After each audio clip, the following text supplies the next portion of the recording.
ನಾವು ತಿಂತಾ ಇರೋ ಪದಾರ್ಥಗಳು ಗ್ಲೂಕೋಸ್ ಅನ್ನ ಅದು ಎಷ್ಟು ಬೇಗ ನಮ್ಮ ರಕ್ತಕ್ಕೆ ಸೇರಿಸ್ತಾ ಇದೆ ಅಂದ್ರೆ, ನೀವು ಬೆಳಿಗ್ಗೆ ಎದ್ದು ಇಡ್ಲಿ, ದೋಸೆ, ಚಿತ್ರಾನ್ನ, ಪುತ್ರಾನ್ನ, ಪುಳಿಯೋಗರೆ, ಈ ಹೋಗರೆ, ಆ ಹೋಗರೆ ಎಲ್ಲ ಈ ಬಿಳಿ ಅಕ್ಕಿ, ಈ ಬಣ್ಣ ಆ ಬಣ್ಣ ಹಾಕೊಂಡು ಈ ಬಾತ್ ಆ ಬಾತ್ ಅಂತ ಹೆಸರಿಟ್ಕೊಂಡು ಚೆನ್ನಾಗಿ ಬಾತ್ಕೊಂಡ್ಬಿಡ್ತಾ ಇದ್ವಿ.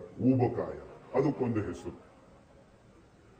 100ಕ್ಕೆ 60 ಜನ ಈಗ ಸ್ಥೂಲಕಾಯ, ಅದೇ ಒಂದು ಡಿಸೀಸ್ ಹೆಸರು ಇಟ್ಬಿಡೋದು. ದಪ್ಪಾಗಿ ಅದು ಸ್ಥೂಲಕಾಯ, ಅದಕ್ಕೆ ಮತ್ತೆ ಒಂದು ಸರ್ಕಸ್, ಡೈಟಿಷಿಯನ್ಸ್ ಏನೆಲ್ಲ ಸರ್ಕಸ್ ಮಾಡ್ತಾ ಇದ್ದಾರೆ ಅಂದ್ರೆ ನನಗೆ ಅರ್ಥನೇ ಆಗೋದಿಲ್ಲ. ಯಾಕೆ ಆ ಗೊಂದಲ ಎಲ್ಲ ಮಾಡ್ಕೊಂಡಿದೀವಿ ಅಂದ್ರೆ, ಯದ್ವಾ ತದ್ವಾ ನಮ್ಮ ರಕ್ತದಲ್ಲಿ ಒಂದು ಪೆಪ್ಸಿ ಕುಡಿದ್ರೆ 40 ಗ್ರಾಮ್ ಸಕ್ಕರೆ, ಒಂದು ಕಾಫಿ ಕುಡಿದ್ರೆ 5 ಗ್ರಾಮ್ ಸಕ್ಕರೆ, ಟೀ ಕುಡಿದ್ರೆ 8 ಗ್ರಾಮ್ ಸಕ್ಕರೆ. ಸಕ್ಕರೆ ಸಕ್ಕರೆ ಸಕ್ಕರೆ ಎಲ್ಲರಿಗೂ ಗೊತ್ತಿದೆ. ಸಕ್ಕರೆ is the last thing, last penultimate step ಅಲ್ಲಿ ಸಕ್ಕರೆ ಇರುತ್ತೆ. ಅದನ್ನ ನಾವು ನಮ್ಮ ಪಚನನಾಳದಲ್ಲಿ ಕೊನೆಯದಾಗಿ ರೆಡಿ ಮಾಡಬೇಕಾಗಿದ್ದನ್ನ ಮೊದಲೇ ಹಂತದಲ್ಲೇ ಈ ಅಕ್ಕಿ ರೂಪದಲ್ಲಿ, ಈ ಬಿಳಿ ಗೋಧಿ ರೂಪದಲ್ಲಿ, ಈ ಸಕ್ಕರೆ ರೂಪದಲ್ಲಿ ಬಾಯಿಗೆ ಹಾಕೊಳ್ತಾ ಇದೀವಿ ಕಳೆದ 40-50 ವರ್ಷಗಳಿಂದ. ಎಲ್ಲರಿಗೂ ಒಂದಿಲ್ಲ ಅಂದ್ರೆ ಇನ್ನೊಂದು ರೋಗ. ಈ ಹೆಚ್ಚಾಗಿರೋ ಗ್ಲೂಕೋಸ್ ಅನ್ನ ಏನ್ ಮಾಡಬೇಕು? ಯಕೃತ್ತು ಇಷ್ಟೆಲ್ಲ ಬಿದ್ದಿದೆ, ಒಳಗಡೆ ತಗೊಂಡು ಹೋಗುತ್ತೆ ಇನ್ಸುಲಿನ್ ಪಾಪ. ಆದ್ರೆ ನಾವು ಕೆಲಸ ಮಾಡ್ತಾ ಇಲ್ಲ, ಬರ್ನ್ ಮಾಡ್ತಾ ಇಲ್ಲ. ಗ್ಲೂಕೋಸ್ ಮತ್ತೆ ಒಂದಿಷ್ಟು ಹೊತ್ತಾದ್ಮೇಲೆ ವಾಪಸ್ ಬರ್ತಾ ಇದೆ ರಕ್ತಕ್ಕೆ. ಅದನ್ನೇನ್ ಮಾಡಬೇಕು? ಪ್ಯಾಕೇಜ್ ಮಾಡೋಣ. ಈ ಗ್ಲೈಕೋಜನ್ ಅನ್ನೋ ಒಂದು ಸಂಕ್ಲಿಷ್ಟ ಪಿಷ್ಟ ಪದಾರ್ಥವನ್ನ ಗ್ಲೂಕೋಸ್ ಇಂದ ಯಕೃತ್ತು ರೆಡಿ ಮಾಡಕ್ ಶುರು ಆಗುತ್ತೆ. ಇನ್ನೂ ಜಾಸ್ತಿ ಆಗ್ತಾ ಇದೆ ಗ್ಲೈಕೋಜನ್ನು, ಕೊಲೆಸ್ಟ್ರಾಲ್ ಮಾಡೋಣ. ಇನ್ನೂ ಜಾಸ್ತಿ ಆಗ್ತಾ ಇದೆ ಕೊಬ್ಬು ಮಾಡೋಣ. ಇನ್ನೂ ಜಾಸ್ತಿ ಆಗ್ತಾ ಇದೆ ಟ್ರೈಗ್ಲಿಸರೈಡ್ಸ್. ಇನ್ನೂ ಜಾಸ್ತಿ ಆಗ್ತಾ ಇದೆ ರುಮ್ಯಾಟಿಕ್ ಫ್ಯಾಕ್ಟರ್. ಇನ್ನೂ ಜಾಸ್ತಿ ಆಗ್ತಾ ಇದೆ. ಏನ್ ಮಾಡೋದಪ್ಪ? ರಕ್ತನಾಳಗಳ ಗೋಡೆಗಳ ಮೇಲೆ ತಳ್ಳಿಬಿಡೋಣ. ನಿಮಗೆ ಹಾರ್ಟ್ ಬ್ಲಾಕ್ ಆಗ್ತಾ ಇದೆ, 70%, 80%, 90%, ಬನ್ನಿ ಆಪರೇಷನ್ ಮಾಡ್ತೀವಿ. ಮಾಡಿದ್ಮೇಲೆ ಮತ್ತೆ ಬ್ಲಾಕ್ ಆಗಲ್ಲ ಡಾಕ್ಟ್ರೆ, ಮತ್ತೆ ಮಾಡೋಣ, ಏನೋ ಪ್ರಾಬ್ಲಮ್.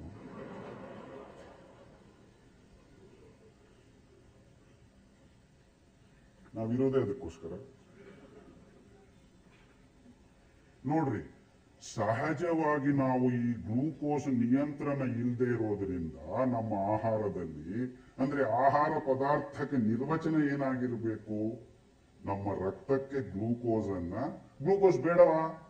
ಬೇಕೇ ಬೇಕು. ಅದು ಸಮತೋಲನವಾಗಿರ್ಬೇಕು.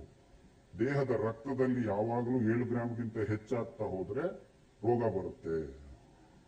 ದೇಹ ಪ್ರಯತ್ನ ಮಾಡ್ತಾನೆ ಇದೆ ಕಳೆದ 40-50 ವರ್ಷಗಳಲ್ಲಿ. ನಾವು ತಂದು ಬಾಯಿಗೆ ಹಾಕೊಳ್ತಾನೆ ಇರ್ತೀವಿ ಈ ಪದಾರ್ಥಗಳನ್ನ.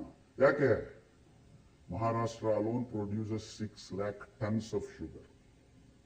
ನಮ್ಮ Mandya 4 lakh tons of sugar. ನಮ್ಮ Tamil Nadu 3.1 lakh tons. Andhra 2.1 lakh tons.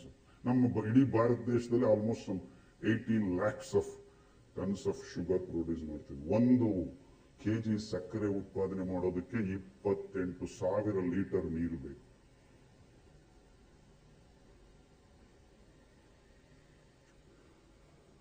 ಇವತ್ತು ಸಿದ್ದರಾಮಯ್ಯ ನೀರು ಬಿಡಲ್ಲ ಅಂತ ಅದಿದ್ದಕ್ಕೆ ನಾನು ಬಂದಿದ್ದೀನಿ, ಅಲ್ಲಿಂದ ಇಲ್ಲಿಗೆ.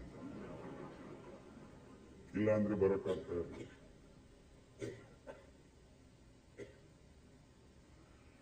ಇಡೀ KRS ನೀರು ಡ್ಯಾಮ್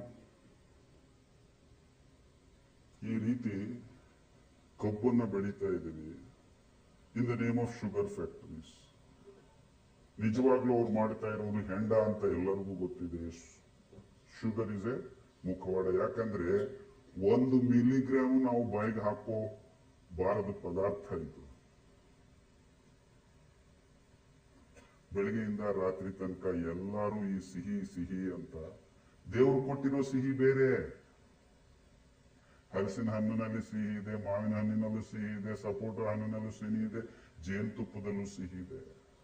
ಸಿಹಿ ಬೇಡ ಅಂತ ಹೇಳ್ತಾ ಇಲ್ಲ. ಓಲೆ ಬೆಲ್ಲದಲ್ಲೂ ಸಿಹಿ ಇದೆ, ಪಾಮ್ ಬೆಲ್ಲ. ಆದ್ರೆ ಈ ಸಕ್ಕರೆ ಬಾಯಿಗೆ ಹಾಕೊಳ್ಳೋ ಈ ಒಂದು ದೊಡ್ಡ ಚಟ, the most dangerous chemical on this planet for living things is sugar. Morphine, codeine, ಈ ಡ್ರಗ್ಸ್ ಅಲ್ಲ. ಅದಕ್ಕಿಂತ ದೊಡ್ಡ ಚಟ ಈ ಸಕ್ಕರೆ ಚಟ. ಈ ಸಕ್ಕರೆ ನಿಯಂತ್ರಣ ಇಲ್ಲದೆ ನಮ್ಮ ದೇಹದಲ್ಲಿ ರಕ್ತಕ್ಕೆ ದಿಢೀರ್ ಅಂತ ನಾವು ನಮ್ಮ ಆಹಾರ ಪದ್ಧತಿಯಿಂದ ಈ ಮಾಡರ್ನ್ ಫುಡ್ ಹ್ಯಾಬಿಟ್ಸ್ ಅಂತ ಏನ್ ಹೇಳ್ತೀವಿ, ಪಿಜ್ಜಾ, ಬರ್ಗರು,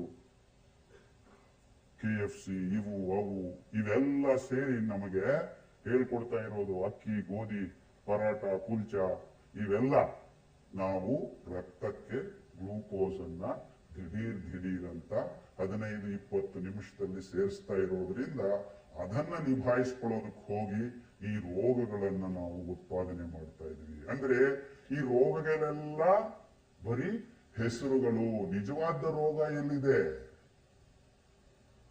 ನಮ್ಮ ಆಹಾರದಲ್ಲಿದೆ. ಈ ಆಹಾರದಲ್ಲಿ ಗ್ಲೂಕೋಸ್ ಅನ್ನ ನಿಯಂತ್ರಣ ಮಾಡಕ್ಕಾಗದೇ ಇರೋ ಒಂದು ಸ್ಥಿತಿನ ತಂದುಕೊಂಡಿದ್ದು ನಾವು ಈ ಕಳೆದ 40-50 ವರ್ಷಗಳಲ್ಲಿ. ಈ ಆಹಾರ ಪದಾರ್ಥಗಳಿಂದ ನಮಗೆ ಈ ರೋಗ ಬರ್ತಾ ಇದೆ ಅಂತ ಯಾರು ಹೇಳ್ತಾ ಇಲ್ಲ.